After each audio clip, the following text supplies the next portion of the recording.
The warning siren screamed across the capital world of Zentara Prime. Admiral Kethvar pressed his 4 hands against the command table as red lights bathed the war room. Another star system had gone dark. Another billion lives lost to the hunger of the Void Swarm. "Show me the damage," he said to the tactical officer.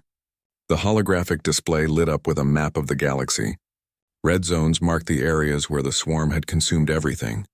In just 6 months, nearly half the galaxy had turned red. Whole civilizations that had existed for thousands of years were simply gone. "The Helix sector fell yesterday," reported Commander Yilla, her blue skin pale with exhaustion. 15 worlds. No survivors detected. Kethvar stared at the display. His own homeworld was dangerously close to the advancing red zone.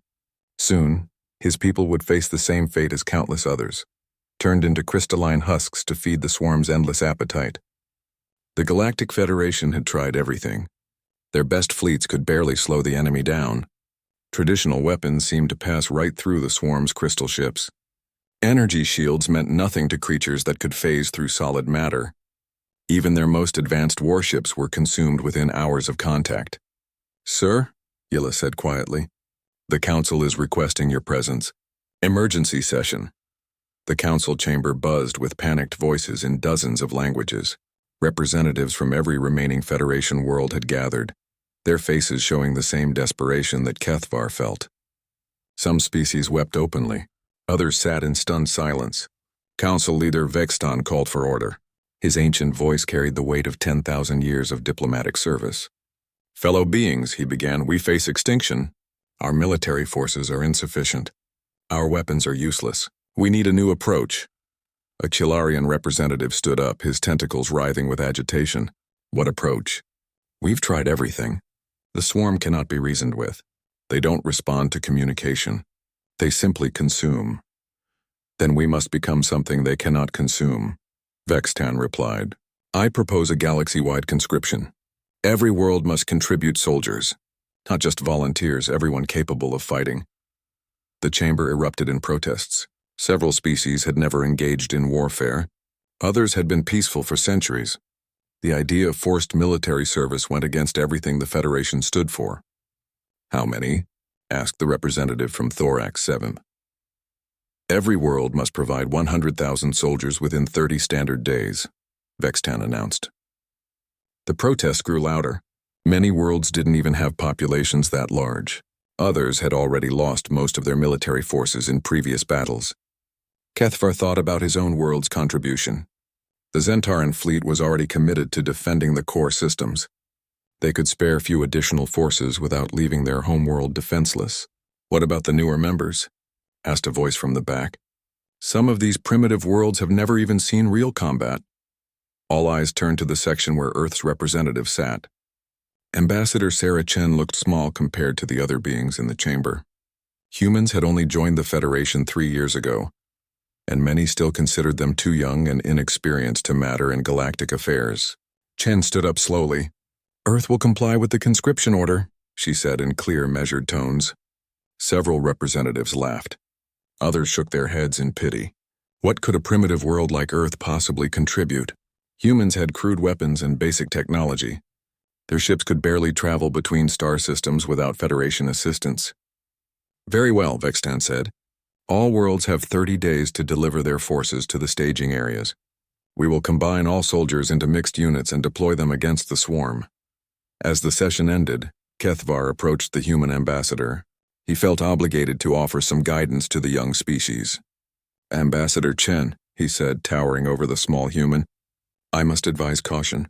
Your people are brave, but they lack experience in galactic warfare. Perhaps Earth could provide support roles instead of frontline soldiers." Chen looked up at him with strange eyes. Humans were one of the few species that showed their emotions so clearly in their facial expressions. But Kethvar couldn't read what he saw there. "Thank you for the concern, Admiral," she said. "But Earth has its own way of contributing to wars." She walked away before he could ask what she meant. Over the next few weeks, reports came in from across the galaxy. The Thoraxians were sending their elite guard units. The Chilarians contributed their best pilots. The crystal beings of Nexus offered their energy manipulators. Each species was giving their finest soldiers to the cause. From Earth came only silence. 10 days before the deadline, Kethvar received a priority message from his intelligence division. Sir, we've detected unusual activity in the Sol system. Multiple ships are leaving Earth, but they're not heading to the staging areas. Where are they going? Unknown, sir. They've disabled their transponders and are using communication frequencies we can't decode. Kethvar frowned. Were the humans planning to abandon the galaxy? It wouldn't be the first time a young species fled rather than face extinction, but something about Ambassador Chen's manner suggested otherwise. 3 days before the deadline, the human ships finally appeared at the staging area near Kepler Station. Kethvar went to inspect Earth's contribution personally. He expected to see cargo ships filled with confused human soldiers carrying primitive weapons. Instead, he found transport vessels with no windows and hull plating that seemed to absorb light. The ship's designs were unlike anything in Federation databases. They looked more like weapons than transport vehicles. Request permission to inspect the human contribution. Kethvar transmitted to the lead ship. The response came in perfect galactic standard, but the voice sounded wrong somehow. Too calm, too controlled. Permission denied, Admiral. Our cargo is classified by Earth Command. All contributions must be inspected and catalogued, Kethvar insisted. You may speak with our commanding officer when we disembark, the voice replied. Until then, we remain sealed. Kethvar had never encountered such behavior from Federation allies. Military protocol demanded transparency, especially during joint operations. The human ships simply sat in formation, waiting. On the final day, representatives from every world gathered to review their combined forces. Soldiers from dozens of species stood in neat formations, showing off their best equipment and training. The sight should have been inspiring, but Kethvar felt only growing dread as the swarm continued its advance. Finally, the human ships opened. What emerged made several representatives step backward in shock. The beings that came out wore black armor that covered them completely. Their faces were hidden behind masks that showed no features except glowing red sensors where eyes should be. They moved with mechanical precision, forming perfect lines without any spoken commands. These are your soldiers? Vextan asked Ambassador Chen. These are what Earth sends to war, she replied. The lead figure approached the assembled leaders. When it spoke, the voice was human but somehow empty of emotion. I am designated Commander Unit 7. We are ready for deployment against the enemy. Unit 7? Kethvar asked. Where are Units 1 through 6? Classified was the only response. As Kethvar studied the human soldiers, he noticed they carried no visible weapons. Their armor showed no rank insignia or unit markings. They stood perfectly still, like machines waiting for activation. What do you call these soldiers? He asked Chen. The human ambassador looked at the black-armored figures with an expression Kethvar finally recognized. It was fear. We call them Annihilators, she said quietly. Commander Unit 7 stood in the briefing room with representatives from every major species in the galaxy. The other soldiers looked normal. Concerned faces, nervous movements, whispered conversations about home and family. The humans remained silent and motionless. General Thaxmore of the Kalarian forces studied the readouts on his datapad. According to these reports, Earth has provided exactly 100,000 soldiers as requested. But the medical scans are unusual. Define unusual, Admiral Kethvar said, though he dreaded the answer. Each human soldier shows extensive surgical modifications, enhanced bone density, improved reaction times, modified brain chemistry. Thaxmore's tentacles curled with unease. These are not natural beings anymore. Ambassador Chen shifted uncomfortably in her seat. Earth's contribution meets all Federation requirements. Our soldiers are trained, equipped, and ready for combat. But what have you done to them? Asked Dr. Zilnara, the Federation's chief medical officer. Her 6 eyes blinked rapidly as she reviewed the scan data. These modifications go far beyond normal enhancement procedures. Some of these changes are irreversible. Unit 7 turned his masked head toward the doctor. We volunteered for this service. All modifications were accepted willingly. Volunteered for what exactly? Kethvar demanded. To become what the war requires, Unit 7 replied. The other military leaders exchanged worried glances. Federation warfare had rules. Soldiers were enhanced, but they remained recognizably members of their original species. The humans had crossed lines that most civilizations considered sacred. Colonel Raxic of the Zentaran Guard pulled up tactical displays. Let's review weapons and equipment. Standard Federation forces carry pulse rifles, energy shields, and basic survival gear. He gestured to the human section. The humans carry nothing visible. Our weapons are integrated, Unit 7 explained. Integrated how? Instead of answering, Unit 7 raised his right arm. The black armor split open with a soft hiss, revealing what looked like living metal underneath. The metal flowed and shifted, forming a weapon that none of the gathered officers recognized. Impossible, breathed Dr. Zilnara. That's not technology. That's some kind of biological weapon system. Correct, Unit 7 said as the weapon dissolved back into his arm. We are the weapons! The briefing room fell silent. Several representatives looked physically ill. Even the most advanced Federation technology couldn't achieve such integration between organic and mechanical systems. Ambassador Chen finally spoke. Earth's military doctrine has always been different from galactic norms. We adapt to overcome any obstacle. This isn't adaptation, General Thaxmore said angrily. This is mutation. These beings can't return to normal life after the war ends. The war won't end for us, Unit 7 stated matter-of-factly. We are purpose-built for conflict. We have no other function. Admiral Kethvar felt a chill run through his primary nervous system. Are you saying these soldiers can never be deactivated? We prefer the term deployed, Unit 7 replied. And no, we cannot be unchanged. The implication struck everyone at once. Earth hadn't just sent soldiers to fight the swarm. They had created permanent weapons in human form and unleashed them on the galaxy. When the war ended, these annihilators would still exist. We need to see them in action, Kethvar decided. Small-scale deployment against a swarm scout force. The test took place in the Outer Rim, where swarm scouts probed Federation defenses daily. A mixed unit of Federation soldiers and one squad of annihilators approached a small swarm formation. The battle started according to standard Federation tactics. Energy weapons fired at the crystal entities. Shields deflected incoming attacks. Both sides maneuvered for position in the familiar dance of space combat. Then the annihilators did something unprecedented. Instead of maintaining safe distance, they flew directly into the swarm formation. Their ships, which looked more like organic shells than machines, attached themselves to the crystal vessels. The annihilators began cutting their way inside the enemy ships. What are they doing? General Thaxmore demanded over the communication channel. Boarding actions, Unit 7 replied calmly. We are studying the enemy. Federation forces had never boarded swarm vessels. The crystalline entities were hostile to organic life. Their ships were filled with acid atmospheres and crushing gravity fields. No normal soldier could survive inside them for more than a few seconds. The annihilators not only survived, they thrived. Through their helmet cameras, the watching officers saw humans moving through swarm ships like they belonged there. Their modified bodies adapted to the hostile environment in real time. Their weapons tore through crystal formations that had resisted Federation energy blasts. But most disturbing was what they did to captured swarm entities. Unit 7, Admiral Kethvar called.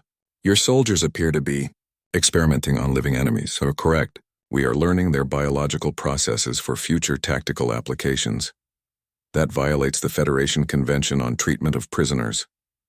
The swarm has no concept of surrender or mercy. We adapt our methods accordingly. Dr. Zilnara watched in horror as an annihilator dissected a crystal entity while it was still alive. This is torture. Stop them immediately. This is warfare, Unit 7 corrected. You asked us to fight the enemy. We are fighting them. The test ended with complete destruction of the swarm scout force. No Federation casualties. The annihilators had achieved in 20 minutes what traditional forces usually took hours to accomplish, if they succeeded at all. But the cost was becoming clear. Your soldiers show no stress reactions, Dr. Zilnara observed as the annihilators returned. No emotional response to violence or death. Stress and emotion reduce combat efficiency, Unit 7 explained. These responses were removed during our modification process. Removed how? Brain surgery, chemical conditioning, psychological programming. Unit 7 listed the procedures like reading a grocery list. Fear, empathy, and moral uncertainty were identified as combat weaknesses. General Thaxmore slammed his data pad on the table. You've created monsters. We created tools, Ambassador Chen corrected quietly. Tools designed for a specific purpose. What happens when that purpose is finished? Admiral Kethvar asked. Chen and Unit 7 exchanged a look that somehow conveyed volumes despite the mask covering the soldier's face. That depends, Chen said slowly, on whether the galaxy survives long enough to worry about it. The meeting ended with more questions than answers. The Federation had gained a powerful weapon against the swarm, but at a cost they were only beginning to understand. As the representatives filed out, Admiral Kethvar overheard two Annihilators talking in the corridor. "The Zentarian Admiral shows concern about our post-war status," one said to the other. "Post-war status is irrelevant," the second replied. "We are tools of war. When the war ends, so do we." Kethvar realized with growing horror that Earth hadn't just sent soldiers to fight the swarm. They had sent weapons that could think, adapt, and evolve. Weapons that had no purpose beyond destruction. The galaxy had asked for soldiers. Humanity had sent something far more dangerous. The massive swarm fleet hung in space like a disease. Thousands of crystal ships clustered around the dying star system of Keftar, draining the energy from both the sun and the planets below. Admiral Kethvar watched from the bridge of his flagship as the Federation's largest battle fleet prepared for what might be their final stand. "All units report ready," his tactical officer announced. "Federation forces in position." Kethvar studied the formation. Ships from 12 different species arranged in the traditional defensive pattern. Energy weapons charged, shields at maximum power. Everything according to Federation military doctrine that had served them well for centuries. Except for the human ships. The Annihilator vessels floated apart from the main fleet, dark shapes that seemed to absorb light rather than reflect it. They maintained radio silence despite repeated requests for communication.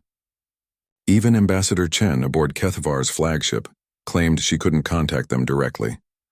"Admiral," Chen said, approaching his command station, "my people are ready to begin their assault." "Assault?" Kethvar turned to stare at her. "The battle plan calls for defensive engagement. We hold position and force the swarm to come to us. That won't work this time. The swarm is feeding on the star itself. If we wait, they'll become too powerful to stop." Through the viewports they could see the crystal entities swarming around Keftar's sun. Massive tendrils of energy flowed from the star's surface into the alien ships. With each passing hour, the swarm grew stronger while the star grew dimmer. "What do you propose?" Kethvar asked, though he suspected he wouldn't like the answer. "Direct attack on the swarm command vessels. Board them. Cut out their leadership from the inside." General Thaxmore's tentacles writhed in agitation. "Boarding actions against the swarm are suicide. No organic being can survive in their ships." "No normal organic being," Chen corrected. As if responding to some unheard signal, the human ship suddenly broke formation. They accelerated toward the swarm fleet at speeds that should have turned their crews into paste. The dark vessels moved like living things, flowing between crystal formations too quickly for targeting systems to track. "All units begin attack pattern Delta," Kethvar ordered. The Federation fleet opened fire, sending streams of energy toward the swarm. Most shots deflected harmlessly off crystal hulls or passed through gaps in the enemy formation. The swarm responded as expected. Crystal ships detached from the feeding clusters and moved to engage. Their weapons, beams of pure entropy that dissolved matter at the molecular level, began carving through Federation shields. But the humans were doing something different. Instead of fighting the crystal ships, the Annihilator vessels were flying straight into them. Kethvar watched in horror as human ships deliberately collided with swarm vessels, embedding themselves in the crystal hulls like parasites. "Unit 7 report status," Chen called over the communication system. The response came from inside a swarm ship. "Breach successful. Beginning internal assault." Through the tactical displays, they could track the progress of human soldiers inside enemy vessels. The Annihilators moved through the hostile environment like they belonged there. Their modified bodies adapted to crushing gravity, acid atmospheres, and radiation levels that would kill normal beings instantly. "How are they breathing in there?" Dr. Zilnara asked from the medical station. "They're not," Chen replied. "Lung modification allows them to process toxic gases. Blood chemistry changes let them survive in near-vacuum conditions." The first swarm ship went dark, then another. The crystal entities inside were being systematically eliminated by soldiers who could survive in any environment. But that wasn't the worst part. "Admiral," his intelligence officer called out, "we're picking up strange transmissions from the human boarding parties." What kind of transmissions? They appear to be communicating with the swarm. Kethavar spun around. That's impossible. The swarm doesn't communicate. They're a hive mind. The humans seem to have found a way to tap into their collective consciousness, and they're learning from it. On the main screen, they watched an Annihilator soldier connect some kind of device directly to a crystal entity's core. The creature writhed in apparent agony as information flowed between them. Unit 7, Kethavar called. What are you doing to that prisoner? Not torture, analysis. We are mapping their mental networks for tactical purposes. You're reading their minds? We are learning how they think, how they coordinate, how they choose targets. Unit 7's voice remained emotionless even as he performed what looked like the most horrific violation imaginable. This knowledge will help us defeat them more efficiently. Dr. Zilnara watched the displays with growing revulsion. This is worse than torture. You're stealing their thoughts. The swarm has consumed billions of sapient beings, Unit 7 replied. Their thoughts included our enemy's final moments. We are simply returning the favor. More swarm ships began to go dark, but something else was happening. The humans weren't just destroying their enemies, they were changing them. Crystal entities that had been connected to the hive mind for millions of years suddenly broke free, thrashing in confusion and terror. They're severing the swarm's connections, the intelligence officer reported. Individual entities are becoming isolated from the collective. For the first time in recorded history, swarm forces began to retreat.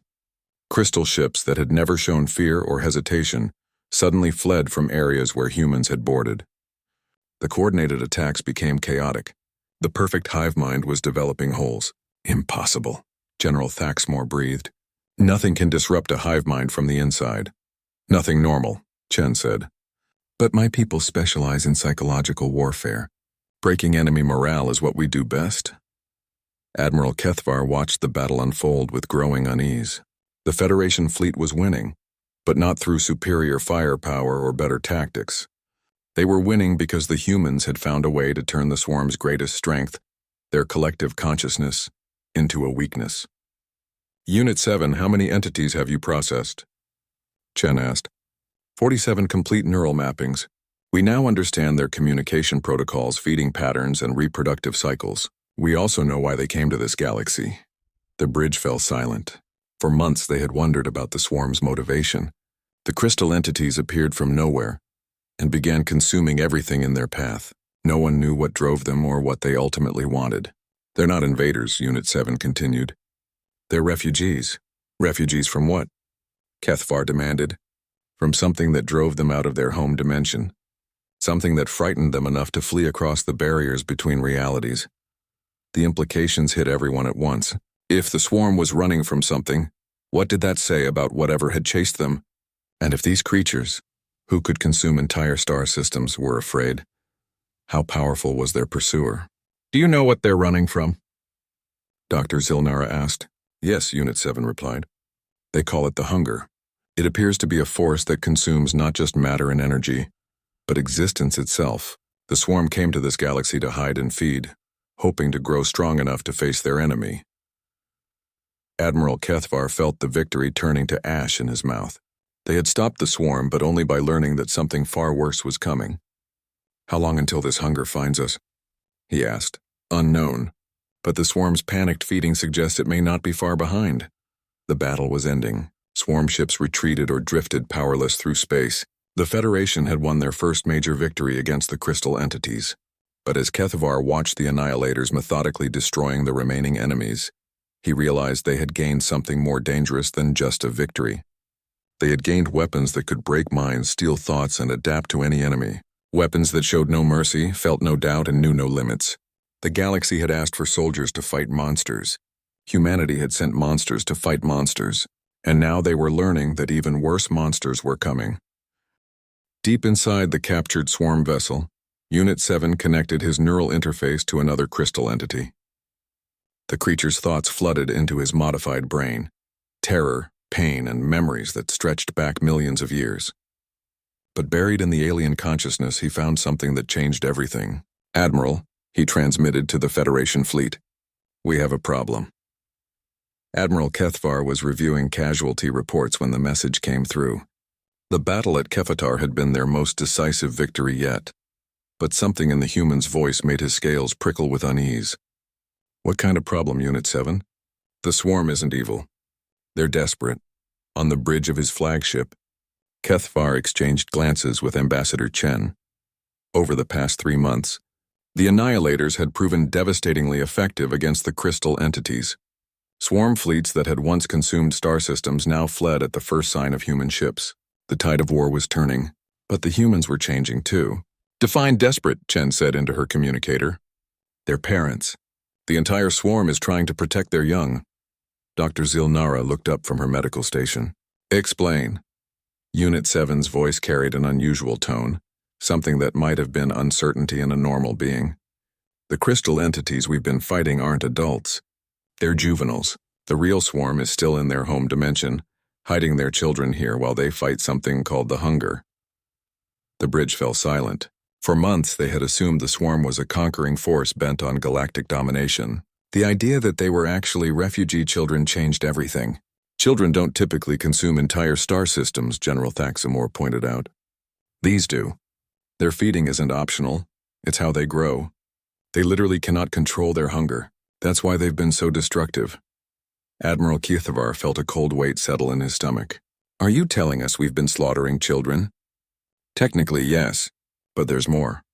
Unit 7 transmitted a series of neural recordings, memories stolen from captured swarm entities. The images that appeared on the main screen defied comprehension. Vast crystalline beings the size of planets, fighting something that looked like living darkness. Entire dimensions being consumed by a force that ate reality itself. The adult swarm is losing their war, Unit 7 continued. The hunger has consumed most of their realm. They sent their offspring here to survive while they make their final stand. Ambassador Chen stared at the transmitted memories. How long before the hunger follows the children here? According to these memories, it's already started. The dimensional barriers are weakening. We have perhaps 6 months before it breaks through. The implications struck everyone at once. They hadn't just been fighting an invasion. They had been fighting a refugee crisis. And by defeating the swarm, they might have doomed the galaxy to face something infinitely worse. We need to speak with the swarm directly, Kethvar decided. If they're truly refugees, perhaps we can negotiate. That may not be possible, Unit 7 replied. The juvenile swarm entities don't have individual consciousness the way we understand it. They're more like organs of a larger being. Then we contact the adults. The adults are busy dying. Dr. Zilnara pulled up biological scans of captured swarm entities. Unit 7, these creatures you've been interrogating, are they suffering? A long pause followed. When Unit 7 finally answered, his voice carried something that sounded almost like regret. Yes, constant pain. Separation from the collective consciousness is agony for them. They're essentially children lost in the dark, crying for parents who can't hear them. Ambassador Chen closed her eyes. What have we done? But not all the Annihilators shared Unit 7's newfound empathy. From across the communication network came other voices. Cold, mechanical, unforgiving. Unit 12 reporting. Empathy is inefficient. The mission continues regardless of enemy motivation.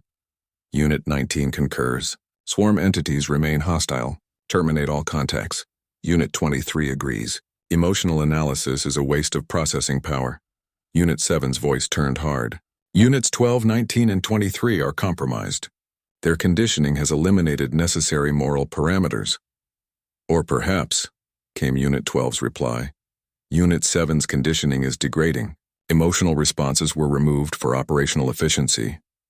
Admiral Kethvar realized with growing horror that the Annihilators were splitting into factions. Some were developing empathy and questioning their methods. Others were becoming more ruthless with each battle. Ambassador Chen, he said quietly, are your soldiers malfunctioning? Chen looked older than when she had first arrived at the Federation. No, Admiral. They're working exactly as designed. The problem is that we designed them too well. She pulled up classified files from Earth Command. The Annihilator program took volunteers from 3 categories. Soldiers suffering from severe combat trauma, individuals with psychological disorders that eliminated normal empathy, and volunteers who underwent complete personality restructuring. You mean Unit 7 was once a different person? They all were. The process strips away individual identity and rebuilds them as living weapons. But sometimes, under extreme stress, traces of the original personality emerge.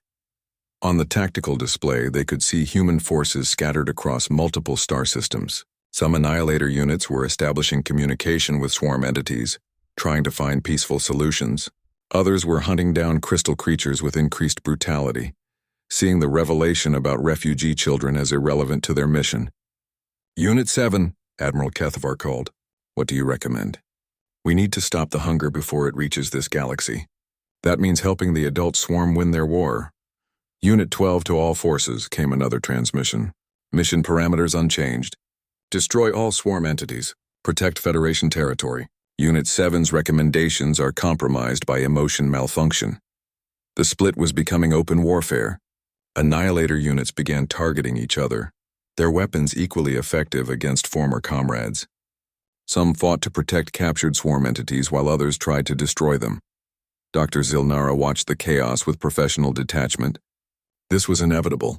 You cannot create beings without fear, empathy, or moral constraints and expect them to remain stable indefinitely. So what happens now? Kethvar asked.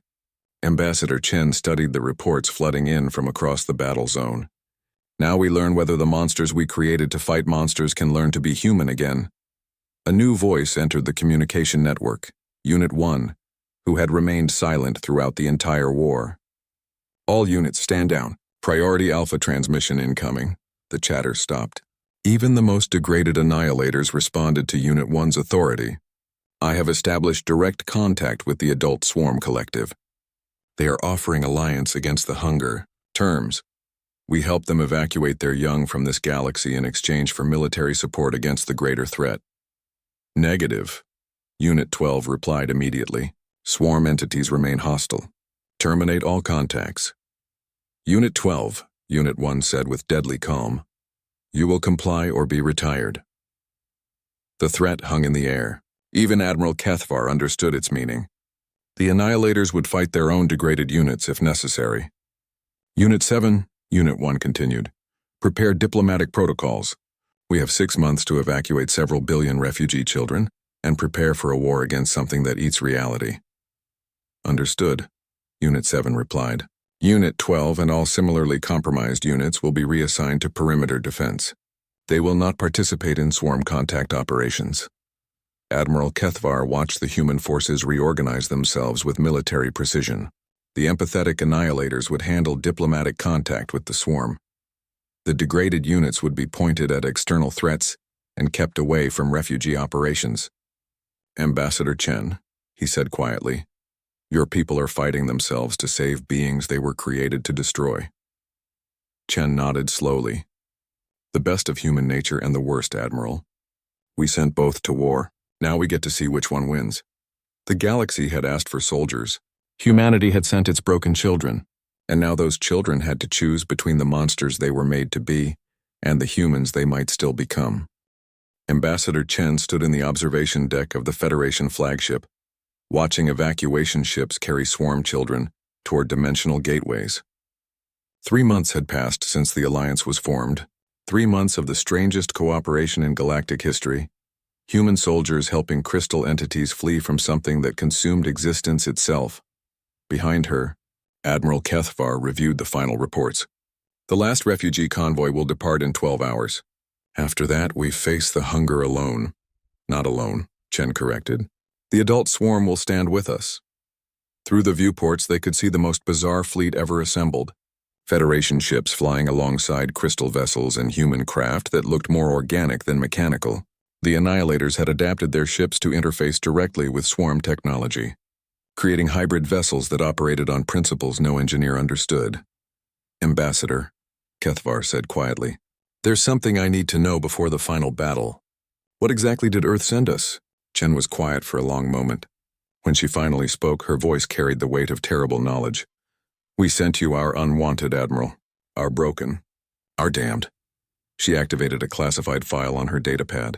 Images appeared showing Earth's maximum security facilities, places where the worst of humanity was contained. Unit 1 was Marcus Chen, my younger brother. He was a war criminal convicted of genocide during the Martian colonial wars. The choice was execution or the Annihilator program. Kethvar stared at the file. The man in the image looked nothing like the ambassador, but the family resemblance was clear in the bone structure. Unit 7 was Dr. Sarah Walsh, a neurosurgeon who conducted illegal experiments on prisoners. Unit 12 was James Rodriguez, a serial killer who had murdered 43 people before capture. More files opened. Each annihilator had been someone that human society had cast out. War criminals, psychopaths, mass murderers, terrorists, the dregs of a species that already frightened most of the galaxy. You gave weapons and enhanced abilities to your worst criminals? Kethvar asked in horror. We gave them a chance at redemption, Chen replied. The process strips away their original personalities and rebuilds them as something new. They retain knowledge and skills, but their motivations are completely rewritten. And when the rewriting fails? Chen gestured toward the tactical display, where degraded annihilator units maintained perimeter defense.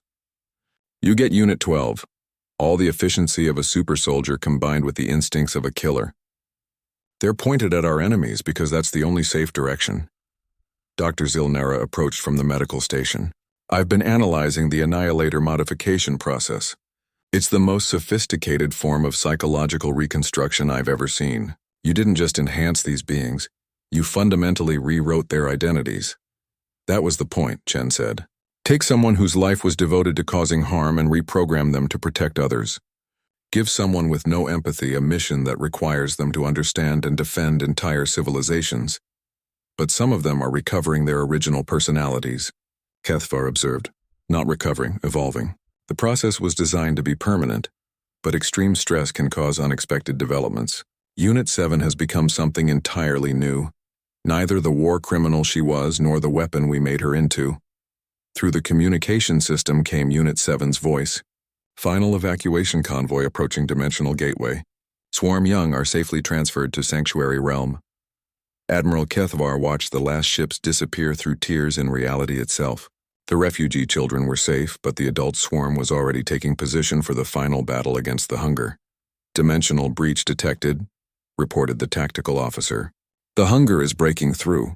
On the main screen, reality began to tear. Through the growing hole came something that defied description. Not darkness, but the absence of existence itself. Stars didn't go out when it touched them. They simply ceased to have ever been. All units, attack formation Omega, Admiral Kethvar ordered. This is what we came here to do. The combined fleet moved into position. Federation ships with their energy weapons, swarm vessels with their reality manipulation abilities, and the human ships, carrying soldiers who had been humanity's worst nightmares made into its greatest defenders. Unit 1 to all Annihilator forces, came Marcus Chen's voice over the communication network. You know what we were. You know what we became. Today we choose what we will be. The hunger poured through the dimensional breach like an infection. Where it touched space, matter simply stopped existing.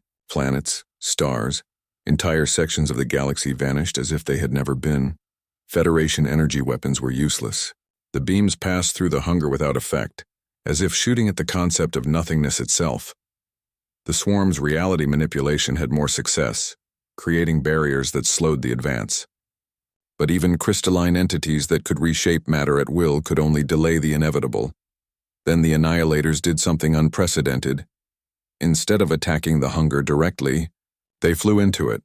Unit 7, report status. Admiral Kethvar called as human ships disappeared into the void.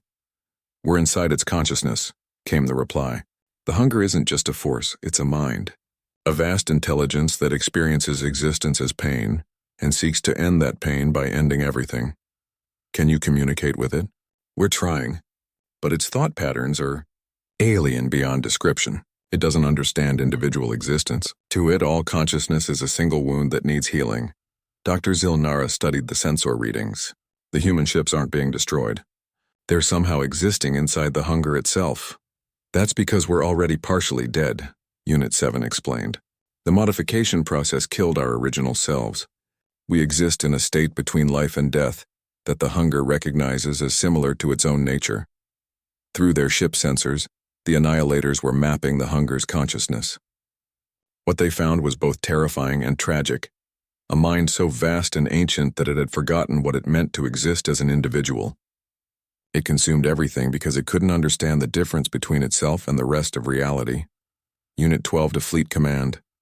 Came another transmission, requesting permission to terminate the threat. Negative, Unit 7 replied. Termination is impossible, but we may be able to redirect it. Explain, Admiral Kethvar demanded. The Hunger is searching for its original home, a reality that was destroyed eons ago. It's been wandering through dimensions, consuming everything because it can't find what it's looking for. And you can help it find home? We can give it what we learned from the swarm, knowledge of dimensional pathways. Show it the way to a realm where it can exist without destroying everything else. But Unit 12 had other ideas. Negative. The threat must be eliminated permanently. Preparing termination sequence. Unit 12, stand down, Unit 1 ordered. Unit 1 no longer has command authority. Original personality contamination detected. Unit 12 assuming control of degraded assets. The Civil War Admiral Kethvar had dreaded finally erupted. Half the Annihilator force, led by the empathetic units, tried to guide the Hunger toward a peaceful solution. The other half, commanded by the degraded soldiers, attempted to destroy it through methods that would likely take several galaxies with them. In the chaos of human versus human combat inside an entity that consumed existence, something unexpected happened. The Hunger noticed them. For the first time in eons, the vast mind encountered beings who existed in the same liminal state between life and death that it inhabited. Instead of consuming them, it began to communicate. Unit 7 to Fleet, came the transmission. Contact established. The Hunger is lonely. It's been alone for so long that it forgot other forms of consciousness could exist. Can you cure its loneliness? Chen asked. We can try, but it will require sacrifice. And what kind of sacrifice? Some of us will need to stay with it. Guide it to the empty dimension the swarm prepared. Help it learn to exist without consuming everything around it. Admiral Kethvar understood immediately. You're volunteering to spend eternity with something that eats reality. We're volunteering to be teachers, to show it how consciousness can exist without causing pain. I forbid this action. Unit 12's voice cut through the transmission. Mission parameters require destruction of all threats. Unit 12, Unit 1 said with finality. You are no longer part of this mission. The degraded Annihilators were ejected from the Hunger's consciousness and left to face conventional Federation forces. Without their enhanced abilities to exist between dimensions, they could be contained. Inside the Hunger, the remaining human soldiers began the most dangerous teaching assignment in galactic history. They showed the vast mind how to think in terms of individual consciousness, how to experience existence without pain, how to find satisfaction in creation rather than consumption. The process took 3 days that lasted 3 years from the perspective of those inside the Hunger's time-dilated consciousness. When it was over, the entity that had consumed countless realities began to withdraw. Dimensional gateway established, Unit 7 reported. The Hunger is departing for the empty realm. It understands now that it can exist without destroying. And you? Ambassador Chen asked. Some of us are going with it, to make sure it doesn't forget what it learned. How many? 70,000. About 70% of our force. Admiral Kethvar felt the weight of what had happened. They're never coming back, are they? No, Chen replied quietly. But they found something none of us expected them to find. What's that? Purpose. Not as weapons, but as guardians. They'll spend eternity making sure the Hunger never again becomes a threat to any galaxy. As the dimensional breach closed, the survivors watched the last of the Annihilator ships disappear into another realm. The soldiers who had been created from humanity's worst had become the galaxy's ultimate protectors. The remaining Annihilators are requesting permission to undergo personality restoration procedures, Dr. Zilnara reported. They want to try becoming human again. Ambassador Chen smiled for the first time in months. Permission granted. They've earned the right to choose who they want to be. Admiral Kethvar looked out at the stars that still existed, because humanity's broken children had learned to be more than the sum of their damaged parts. The galaxy had asked for soldiers. Humanity had sent its monsters. And those monsters had chosen to become heroes.